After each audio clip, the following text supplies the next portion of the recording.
தினமும் விஷ்ணுவும் பிரம்மனும் 33 கோடி தேவர்களும் சிவ பூஜை பண்ணுவாங்களாம். அவங்களே சிவ பூஜை பண்றாங்கன்னா சிவம் எங்க இருக்கும்? அவங்க முன்னாடி தானே உட்கார்ந்து இருக்கும். சிவ பூஜை பண்ணும் பொழுது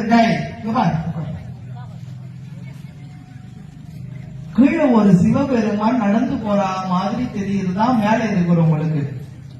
நம்ம சிவ பூஜை பண்ணிட்டு இருக்கிறோம், கீழே ஒரு சிவபெருமான் நடந்து போறாருன்னு சொல்லிட்டு கைலாயத்துக்கு போய் சுவாமி நீங்க இங்கேயும் இருக்கிறீங்க, கீழே போய் யாரும் நடந்து போற மாதிரி தெரியுது, யாரு அப்படின்னு கேட்டா கீழே ருத்ராட்சம் கட்டிட்டு போறவங்க பிரம்மனுடைய கண்ணுக்கும் விஷ்ணுவுடைய கண்ணுக்கும் தேவனுடைய கண்ணுக்கும் சிவபெருமானே நடந்து போற மாதிரி தெரியுதான்.